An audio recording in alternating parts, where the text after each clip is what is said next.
صلی اللہ علیہ وسلم ایک حکم کی تعمیل کرتے وہ بندہ چلا جاتا ہے جب پتہ لگاتے ہوئے جہاں پر مقید صحابہ کرام وہ رات کی تنہائی میں ڈاکہ زنی کر رہے ہیں، دیوار کود رہے ہیں تاکہ انہیں داخل ہو کے نکالا جا سکے۔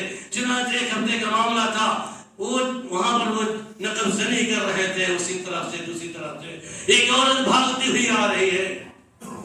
اللہ کے نبی صلی اللہ علیہ وسلم وہ صحابی رسول کا ایمان اتنا پختہ تھا، مسلمان عبرت میں واقعہ بیان کرتا ہوں۔ چنانچہ وہ عورت بھاگتی ہوئی آتی ہے، وہ وہی عورت تھی جو اس کے ساتھ ناجائز تعلقات تھے، اسلام قبول کرنے والی دنیا ہو چکی تھی، اس عورت سے ملاقات نہیں ہوئی تھی۔ رات کی تنہائی میں وہ عورت سے ٹکراتی ہے اور تعجب میں بتاؤ تم کہاں چلے گئے، اس رات کی تنہائی میں تم کیا کر رہے ہو؟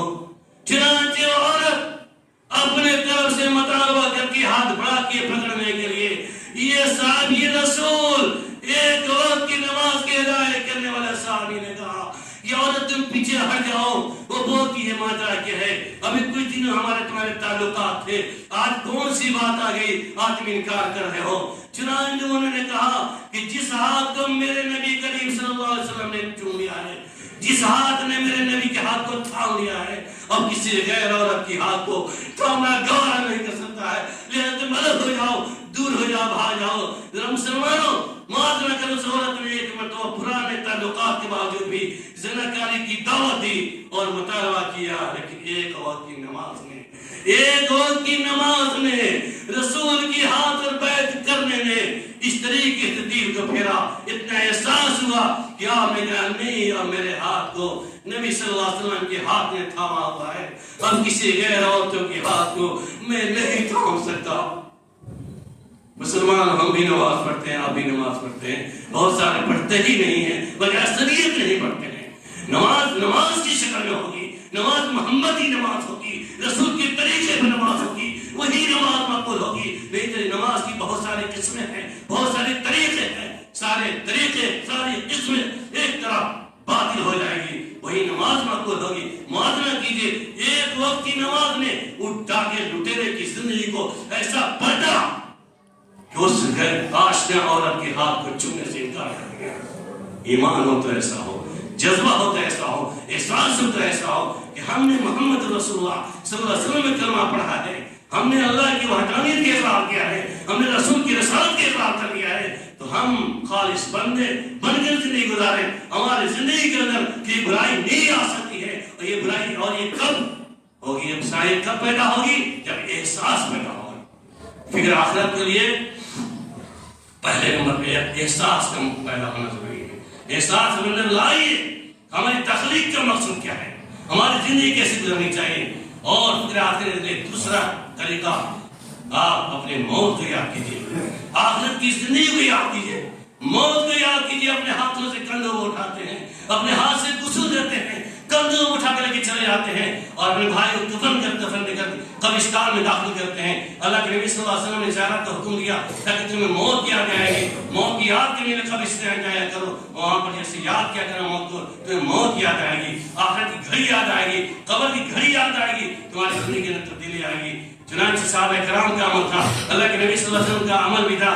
آپ کیا مسائل فضائل ایک طرف ہے، ہمارا آپ کا جو نظریہ ہوتا ہے قبرستان میں، اللہ کی پناہ قبرستان میں جاتے ہیں، دعائیں بھی ایسی یاد نہیں ہوتی، نماز پڑھنے کے طریقے ہمارے نہیں ہوتے، دعائیں بھی یاد نہیں ہوتی، مٹی دینے چلے جاتے ہیں، دنیا کی ساری کپاسٹی وہاں کھڑے کرتے ہیں۔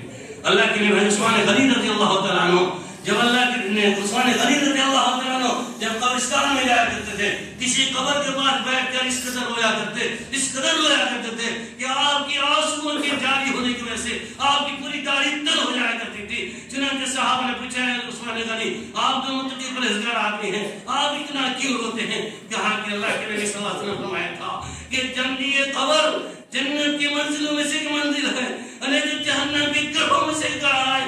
آج اس گڑھے کو یاد کر کے روتا ہوں، ممکن ہے کہ وہ قبر ہمارے جہنم کے گڑھوں میں سے گڑھا نہ ہو جائے اور جنت کی سیڑھیوں میں سے کیاری نہ بن جائے، جنت کی کیاری میں جاتا ہو گیا، لیکن اگر جنت کے گڑھوں میں سے گڑھا ثابت ہو جائے میرے اور آپ کے لیے تو شرمندگی کی بات نہیں آتی، میں اس کو یاد کر رویا کرتا ہوں۔ ہم کتنا روتے ہیں قبرستان میں جا، کتنا روتے ہیں، کبھی جاتے ہیں باپ دادا قبروں کی زیارت کو جاتے نہیں جاتے، بہت دعائیں جان جانے کی بھی توفیق نہیں دے، احساس کیوں کر پیدا ہوگا؟ آخرت کا احساس کیوں کر پیدا ہوگا؟ چنانچہ اس کے اللہ کے نبی صلی اللہ علیہ وسلم کا معاملہ آخری بات قلت ہے، اللہ کے نبی صلی اللہ علیہ وسلم کے اندر قبرستان میں بیٹھے ہیں اور قبرستان کے اندر مٹی تیار کی جا رہی، قبر تیار کی جا رہی تھی. آپ صلی اللہ علیہ وسلم کے ایک قبر کے پاس بیٹھے ہیں، صحابہ کرام نے گھیر لیا آپ صلی اللہ علیہ وسلم کو. آپ صلی اللہ علیہ وسلم قبر کھرید رہے ہیں، یعنی لکڑی سے زمین کھریدتے جا رہے ہیں. مسلمان عبرت لے کر وقت کی قلت ہے، طویل موضوع طویل ہے، فکر آخرت تقاضے عبرت کے لیے ہے، ہمارے عام کی اصلاح کے لیے ہے. اللہ کے نبی صلی اللہ علیہ وسلم قبر کے بغل میں گھر بیٹھے ہیں، صحابہ کرام نے گھیر لیا، آپ زمین کھرید رہے ہیں لکڑی لے کر، آپ کی آنسو سے جاری ہے، رونا شروع کرتے ہیں. اس طرح رو رہے ہیں کہ پوری داڑھی تر ہو جاتی ہے. صحابہ کرام بھی آپ کے ساتھ رونا شروع کر دیتے ہیں. اللہ کے نبی صلی اللہ علیہ وسلم رو رہے ہیں، پورے صحابہ کرام رو رہے ہیں. اور بعد میں آپ نے جملہ استعمال کیا تھا، یاد رکھنا مسلمان، یا اخوانی یا اخوانی عد لمکانکم، اے میرے بھائیوں، میرے صحابہ، میرے ساتھیوں، تم اس قبر کی تم تیاری کر لینا. عد لکم مثل ھذا، تم اس کے مثل تیاری کرنا. یا اخوانی یا اخوانی، آپ نے کہا اس قبر کی تیاری کرنا. ہمیں آپ کے ساتھ میں قبر کی گھڑی کیسے ہونی چاہیے؟ قبر میں ہم کیا جواب دیں گے؟ اس قبر کی تاریخی کو یاد کیجئے، اس قبر کی عذاب و ثواب کو یاد کیجئے. قبر میں جب آپ سے سوال ہوگا، آپ کا جواب جب نہیں ملے گا، فرشتے گزر کر موجود ہوں گے اور ہتھوڑا سے آپ کی پٹائی ہوگی، زمین میں دھسا دھسا کے مارے جائیں گے. کیا اسی دن دیکھنے کے لیے زندگی گزارنا ہے؟ یہ قبر میں ہمیں فرشتوں کی مار لگے، قبر کے اندر سواب بھی چھوڑتے ہیں، مسلط کرتی جائے. کیا ہماری زندگی کا مقصد یہ ہے؟ کیا ہم اس لیے پیدا کیے گئے؟ وما خلقت الجن والانس الا ليعبدون. اللہ نے اپنی عبادت کے لیے پیدا کیا تھا. ہم کتنا پرسنٹ اللہ کی عبادت کر رہے ہیں مسلمانوں؟ ذرا غور کرو. ہم اپنی برہنہ کی زندگی گزار رہے ہیں، ہمارے بچے برہنہ ہو رہے ہیں، ہماری بیوی بچے گھر کے تمام افراد رشتے دار پڑوسی سارے کا سارا برہنہ ہوئی کی زندگی گزار رہے ہیں. کون اسی اصلاح کرے گا؟ کوئی نبی آنے والا ہے؟ ہرگز نہیں. ہم آپ مسلم بنے، ہم اپنی اصلاح کریں، اپنے گھر کی اصلاح کریں، اپنے بال بچوں کی اصلاح کریں. ان نوجوان بچوں کو بچانا آپ کا کام ہے. ان ماں بہنوں کی عزت اور ناموس سے بچانا آپ سب کی ذمہ داری ہے، ہم سب کی ذمہ داری ہے. تہیہ کر لیجئے کہ جب تک زندگی باقی رہے گی، جب تک جان باقی رہے گی، اللہ کی وحدانیت کے اعتبار سے اللہ کی عبادت میں زندگی گزارتے رہیں گے انشاءاللہ. ہم کبھی اپنی زندگی میں اللہ کو ناخوش کرنے کی کوشش نہیں کریں گے انشاءاللہ. تہیہ کی چلا جائے، بہت ہو چکا، ہم مارے جا رہے، سنائے جا رہے، کوئی پرسان حال نہیں ہے. ہمارا پرسان حال ہے تو صرف رب کریم ہے، مالک ذوالجلال ہے، ان کے سامنے جانا ہے، حساب و کتاب دینا ہے.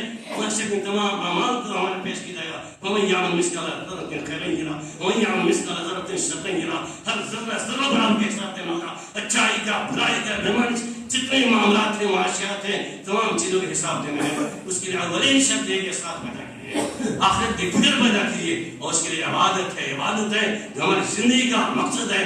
وما خلقت الجن والانس الا ليعبدون. اللہ کی عبادت میں جائے.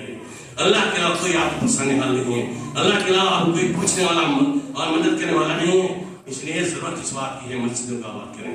مسجد ویران اور آباد میں خانے ہوئے، مسجد ویران اور آباد میں خانے ہوئے، ساتھ میں پینا پلانا آج کل فیشن میں، مدرسہ کے عمل کی جانے ہر تماشا گاہ میں، ساتھ میں پینا پلانا آج کل فیشن میں. بہت سارے حالات ایسے آ رہے ہیں جو افسوسناک ہے.